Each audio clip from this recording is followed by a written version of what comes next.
आज ही डाउनलोड करें Skymet mobile app, पूछे मौसम का हाल अपनी पसंदीदा भाषा में और रहे बाकियों से एक कदम आगे। सभी सुनने वालों को नमस्ते, मेरा नाम महेश पलावत है। स्काईमेट वेदर बुलेटिन में 15 जुलाई हो चुकी है, 1.5 महीना निकल चुका है मानसून का, और 1.5 महीने में हम देख रहे हैं कि मानसून की चाल उल्टी पुल्टी ही रही है। जून का महीना अच्छा नहीं रहा, जुलाई का शुरुआती दौर काफी अच्छा रहा, उसके बाद बारिश थोड़ी कम हुई, लेकिन अब फिर से झमाझम बारिश कई राज्यों में होने वाली है। लेकिन उत्तर भारत से लेकर के उत्तर पश्चिम भारत और पूर्वी भारत, ये जो इलाके हैं वो अगले दो दिनों तक बारिश कम देख पाएंगे, क्योंकि एक्सेस ऑफ मानसून ट्रफ दक्षिण में शिफ्ट हो रही है। दक्षिण में क्या, मध्य भारत में शिफ्ट हो रही है। आप देखिए कि लो प्रेशर एरिया बना है, जो आप देखेंगे कि यहाँ पर बना था बंगाल की खाड़ी में साइक्लोनिक सर्कुलेशन था, 5.8 किलोमीटर तक था, अब ये आगे आ गया है और लो प्रेशर एरिया बन गया है। पहला लो प्रेशर एरिया है मानसून का, इसके बाद बनते रहेंगे और बारिश को देते रहेंगे।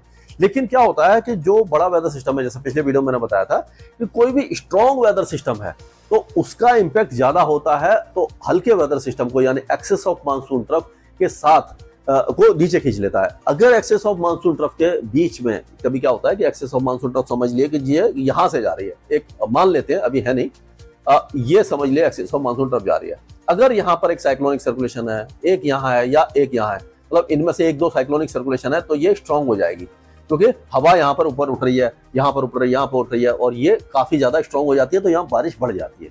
लेकिन अभी क्या है कि इस समय जो एक्सेस ऑफ मानसून ट्रफ बनी हुई है, तो वहां पर कोई भी उसमें जान नहीं है, ताकत नहीं है, तो वो बहुत तेजी से नीचे ऊपर हो रही है। क्योंकि एक मानसून ट्रफ तो बनी जाती है इस सीजन में, कभी वो तराई के इलाकों में चली जाती है, कभी इधर आ जाती है, कभी अब ये लो प्रेशर एरिया है तो उसने नीचे खींच ली।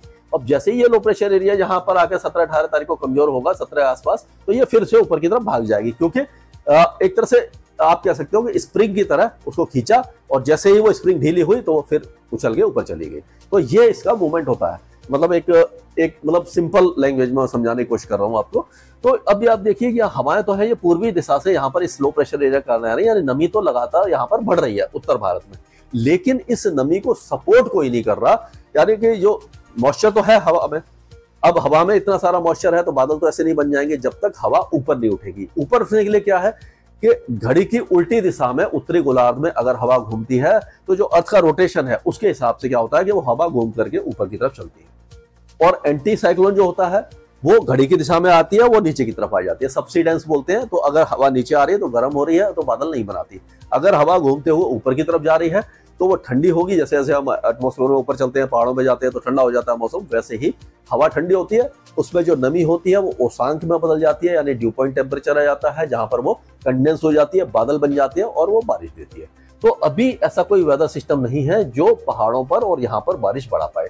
तो अभी ये वेस्टर्न डिस्टर्बेंस से कमजोर सा यहाँ पर दिखाई दे रहा है, या इसको अगर देखा जाए तो एज अ साइक्लोनिक सर्कुलेशन हम इसको कह सकते हैं। यहाँ पर ये जो बना हुआ है यहाँ पर, तो अब ये जो हवाएं चल रही हैं यहाँ से, तो इसके कारण क्या होगा कि जो जम्मू कश्मीर, गिलगित बाल्टिस्तान, मुजफ्फराबाद, लद्दाख और हिमाचल प्रदेश में बहुत ही हल्की बारिश होगी, उत्तराखंड में बारिश की गतिविधियां कम हो जाएंगी। लेकिन यहाँ पर 17 तारीख से एक बार फिर से जो बारिश की गतिविधियां हैं वो आपका ये पूरा जो इलाका है पंजाब, हरियाणा, दिल्ली, इन इलाकों में बढ़ जाएगी। बहुत हैवी नहीं होगी, लेकिन कुछ ना कुछ वेदर एक्टिविटी बढ़ना शुरू हो जाएगी, ऐसा प्रतीत हो रहा है। तो अगर हम देखें ये मैप के हिसाब से अगर देखते हैं तो आज 15 तारीख है और 16 तारीख, ये 2 दिन तो पूरे यहाँ पर सूखे रहेंगे। हल्की फुल्की कहीं पर लोकलाइज वेदर एक्टिविटी होगी तो उससे इनकार नहीं कर सकते, लेकिन यहाँ पर कोई खास मौसमी गतिविधि आपको दिखाई नहीं देगी। 17 तारीख से या 18 तारीख से यहाँ पर एक बार फिर गुरदासपुर, अमृतसर, फिरोजपुर, जालंधर, शहीद भगत सिंह, लुधियाना और बरनाला, ये जितने भी संगरूर वगैरह, यहाँ पर बारिश की गतिविधियां शुरू होंगी। हल्की बारिश होगी, यानी पैची रेन टुकड़ों में हो जाएगी। मानसून वाली झमाझम बारिश तब भी आपको दिखाई नहीं देने वाली है। और हरियाणा में भी आज और कल मौसम लगभग साफ रहेगा, बादल आते जाते रहेंगे, बारिश नहीं देंगे। एक दो स्थानों पर हल्की बौछारें देकर 2-4 मिनट की निकल जाएंगे, उससे आपके मौसम में कोई फर्क नहीं पड़ेगा, आपको गर्मी से राहत नहीं मिलेगी, उमस भरी गर्मी बनी रहेगी। वही दिल्ली का हाल होने वाला है। तो 16-17 तारीख में हो सकता है 17 तारीख में ये इन इलाकों में फिर से यानी कि पंचकुला, चंडीगढ़, यमुनानगर, अम्बाला, कैथल, कुरुक्षेत्र, करनाल, जींद, सोनीपत, पानीपत, रोहतक, झज्जर, गुरुग्राम, फरीदाबाद, नूह, पलवल, दिल्ली, इन इलाकों में हल्की फुल्की बौछारें फिर से शुरू हो सकती है। ऐसा नहीं है कि वो मानसून वाली जो झमाझम बारिश हुई थी 128 मिलीमीटर हुई थी वैसा नहीं रहेगा, लेकिन हाँ बारिश की गतिविधियां फिर से शुरू हो सकती हैं। थोड़ा सा राहत मिलने की संभावना है, लेकिन जो बीच बीच में फिर से धूप निकलती है बारिश के बाद तो फिर गर्मी बढ़ा देती है। इस तरह का माहौल अभी रहने वाला है। अब उत्तर प्रदेश की बात करें तो उत्तर प्रदेश में भी कल से आप देख रहे हैं 1-2 दिन से बारिश बहुत ज्यादा कम हो गई है। अभी भी आज और कल उत्तर प्रदेश के ये पूरे इलाके गाजियाबाद, मेरठ, हापुड़, बुलंदशहर, आगरा, अलीगढ़, हाथरस, मथुरा, एटा, कासगंज, फिरोजाबाद, फरुखाबाद, औरैया, झांसी, ग्वालियर, कानपुर, उन्नाव, फतेहपुर, रायबरेली, अमेठी, गौरीगंज, प्रतापगढ़, कौशाम्बी, प्रयागराज, सुल्तानपुर, अकबरपुर, अम्बेडकर नगर, आजमगढ़, जौनपुर, वाराणसी, भदोही, ये सारे इलाके, मऊ, गाजीपुर, बलिया, सब इलाके लगभग सूखे रहेंगे। बादल थोड़े बहुत आएंगे, एक आध जगह पर थोड़ी बहुत बारिश हो जाएगी। तराई वाले इलाकों में अभी भी हल्की बारिश की गतिविधियां जारी रहेंगी।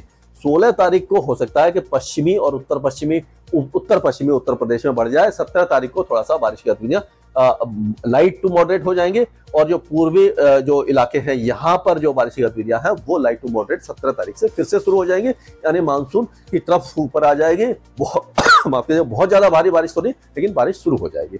उसी तरह से बिहार में भी अभी तराई वाले इलाकों में तो हल्की बारिश रहेगी, लेकिन 17 तारीख से एक बार फिर से बिहार के ज्यादातर इलाके बारिश देखना शुरू करेंगे। मौसम सुहावना हो जाएगा और टेम्परेचर फिर से गिर जाएंगे और बारिश शुरू हो जाएगी। अब राजस्थान की अगर बात करें तो राजस्थान में अच्छी खबर नहीं है कि राजस्थान के जो पूर्वी जिले हैं यहाँ पर बहुत हल्की बारिश रहेगी, पश्चिमी जिले लगभग सूखे रहेंगे। ये अगले 3 या 4 दिनों तक ऐसा ही रहने वाला है। लेकिन जब गुजरात में जो बारिश होने वाली है उसके कारण हो सकता है कि बाड़मेर के दक्षिणी जिले, जालोर, सिरोही, उदयपुर, चित्तौड़गढ़, डूंगरपुर, प्रतापगढ़, बांसवाड़ा, यहाँ पर 16-17 तारीख को बारिश की गतिविधियां थोड़ी सी बढ़ जाए। बाकी इलाके बहुत ज्यादा बारिश नहीं देख पाएंगे, ऐसा ही प्रतीत हो रहा है। अब अगर उत्तर प्रदेश की बात करें तो उत्तर प्रदेश के ये जो इलाके हैं, यानी उत्तरी इलाके, आप मान के चलिए यहाँ से ये क्या कहते हैं चल रहा, यहाँ से ये जो बारिश भिंड, मुरैना, दतिया, ग्वालियर, शिवपुरी, निवाड़ी, टीकमगढ़, छतरपुर, पन्ना, सतना, रीवा, सिद्धि, सिंगरौली, पन्ना, ये जो इलाके हैं लगभग सूखे रहेंगे। नीचे वाले इलाकों में बारिश होगी और ज्यादा बारिश यहाँ पर होगी। ये जो है आपका बालाघाट, सिवनी, छिंदवाड़ा, बैतूल, होशंगाबाद, हरदा, बुरहानपुर, खांडवा और ये देवास, सीहोर, इंदौर, धार, बड़वानी, अलीराजपुर और ये जो झाबुआ वगैरह, यहाँ पर थोड़ी सी बारिश बढ़ जाएगी इंदौर वगैरह में। और बाकी इलाकों में लाइट रेन रहेगी। दक्षिणी इलाकों में जो बारिश की गतिविधियां, ये जो इलाका है यहाँ पर बारिश की गतिविधियां बढ़ जाएंगी। ऐसा रहेगा ये अगले 2-3 दिनों तक इस तरह से रहेगा, क्योंकि जो लो प्रेशर एरिया वो धीरे धीरे अंदर की तरफ आना शुरू हो जाएगा। तो मध्य प्रदेश के कई इलाके बारिश देखेंगे। उत्तरी मध्य प्रदेश में अभी फिलहाल बारिश की गतिविधियां आपको दिखाई नहीं देने वाली है। अब अगर हम छत्तीसगढ़ की बात करें तो छत्तीसगढ़ में भी जो दक्षिणी इलाके हैं यहाँ पर तो अच्छी बारिश होगी। आप राजनांदगांव, दुर्ग, रायपुर, महासमुंद से लेकर के ये गरियानंद, धमतारी, कांकेर, कोड़ागांव, नारायणपुर, बीजापुर, बस्तर, सुकमा, ये जो इलाके अच्छी बारिश देखेंगे। कोरिया, सूरजपुर, बलरामपुर में भी लाइट टू मॉडरेट रहेगी। बाकी इलाकों में हल्की बारिश आपको दिखाई देने वाली है। झारखंड के भी जो आपका गुमला, खूंटी, सिमडेगा, खूंटी, रांची, धनबाद, बोकारो और ये जमशेदपुर वगैरह में अच्छी बारिश है। बाकी इलाकों में कम रहेगी बारिश। उड़ीसा के भी दक्षिणी इलाके जो वाले हैं, यानी कि नुआपाड़ा, वालांगीर, कालाहांडी, नवरंगपुर, कोरापुट, रायगढ़, ये जो इलाके थोड़ी सी ठीक बारिश देखेंगे। बाकी इलाकों में हल्की फुल्की बारिश की गतिविधियां आपको दिखाई देने वाली है। गुजरात में अब मानसून सक्रिय होने वाला है एक बार फिर, क्योंकि लो प्रेशर एरिया का असर ऐसा होता है कि जब लो प्रेशर एरिया आगे बनता है, यानी बंगाल खाड़ी बनता है, जब अंदर की तरफ आता है और एक साइक्लोनिक सर्कुलेशन अरब सागर बन जाता है, उन दोनों के बीच में एक तरह से एक पुल इंपैक्ट आता है, यानी एक दूसरे को खींचते हैं। हवाएं अरब सागर से तेजी पकड़ती हैं तो वहां से नमी बढ़ती है। तो उससे क्या होता है कि तेलंगाना के साथ साथ महाराष्ट्र के कई इलाकों में, दक्षिणी मध्य प्रदेश में और गुजरात और कभी कभी दक्षिणी राजस्थान में बारिश बढ़ जाती है। तो ऐसा लग रहा है कि गुजरात के कई इलाके अब अच्छी बारिश देखने वाले हैं अगले 2-3 दिनों के दौरान।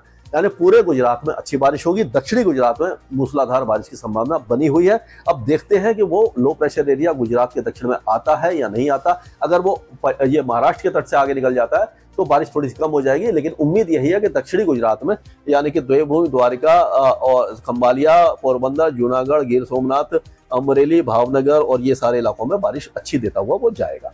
अब महाराष्ट्र की बात करें तो महाराष्ट्र में आपको मालूम है कि जो मूसलाधार बारिश हो रही है तटीय महाराष्ट्र में, नासिक से लेकर के ये जो इलाके हैं, जलगांव में भी बहुत अच्छी बारिश हुई है। तो अभी भी जो नंदुरबार, धुले, जलगांव, औरंगाबाद, नासिक, पालगढ़, ठाणे, संभाजीनगर, ये जो इलाके हैं ये बहुत अच्छी बारिश देखने वाले हैं, क्योंकि वेदर सिस्टम यहाँ से जाएगा। और आपका पुणे, रायगढ़, ये मुंबई, ठाणे, डहाणू, रत्नागिरी, सांगली, सतारा, कोल्हापुर, यहाँ पर भी अच्छी बारिश की संभावना नजर आ रही है। विदर्भ में अमरावती, अकोला, नागपुर, वाशिम, भंडारा, गोंदिया, चंद्रपुर, यवतमाल, बुल्डाना, ये सारे इलाके अच्छी बारिश देख सकते हैं। यानी कुल मिलाकर ठीक ठाक बारिश कई इलाकों में आपको दिखाई देने वाली है अगले 2-3 दिनों के दौरान। गंगे पश्चिम बंगाल में बारिश कम है, 17 तारीख से थोड़ी सी बढ़ेगी। उपमहाली पश्चिम बंगाल में मॉडरेट शावर्स है, बहुत हैवी रेन नहीं है। और उत्तर पूर्वी राज्यों में भी हल्की से मध्यम बारिश होगी, 1-2 स्थानों पर हैवी स्पेल हो सकता है। मणिपुर, मिजोरम, त्रिपुरा अभी भी थोड़ा सा डेफिशिएंट ही बने रहेंगे। अब अगर हम कर्नाटक की बात करते हैं तो कर्नाटक के तटों पर अगले 24 घंटों तक भारी बारिश होगी, उसके बाद थोड़ी सी कमी आ सकती है। उत्तरी आंतरिक कर्नाटका में गंडक, कोपल, धारवाड़, बीदर वगैरह जो है, ये यादगीर वगैरह बहुत अच्छी, बीजापुर वगैरह बहुत अच्छी बारिश देखेंगे यहाँ पर। और जो चिकमंगलुरु है, मैसूर, तुमकुर, चामराजनगर, यहाँ पर भी लाइट टू मॉडरेट रेन दिखाई देगी। तेलंगाना में आज अच्छी बारिश है, लेकिन कल से बारिश की गतिविधियां जो दक्षिणी इलाके हैं यहाँ पर थोड़ी सी रंगारेड्डी, संगारेड्डी और ये नालगोंडा, सूर्यापेट, खम्मम वगैरह, महबूब नगर, वारंगल, जनगांव वगैरह में कम हो जाएगी। आप कोस्टल आंध्र प्रदेश में हल्की फुल्की बारिश रहेगी, रायलसीमा में भी हल्की बारिश रहेगी, ज्यादा बारिश की संभावना यहाँ पर नजर नहीं आ रही है। तमिलनाडु में 2 दिन के बाद बारिश बढ़ जाएगी, तमिलनाडु के ज्यादातर इलाकों में रहेगी, बहुत भारी बारिश तो नहीं होगी, लेकिन हाँ बारिश आपको दिखाई देगी। और उसी तरह से केरल में भी लाइट टू मॉडरेट रेन रहेगी, 1-2 हैवी स्पेल हो सकता है।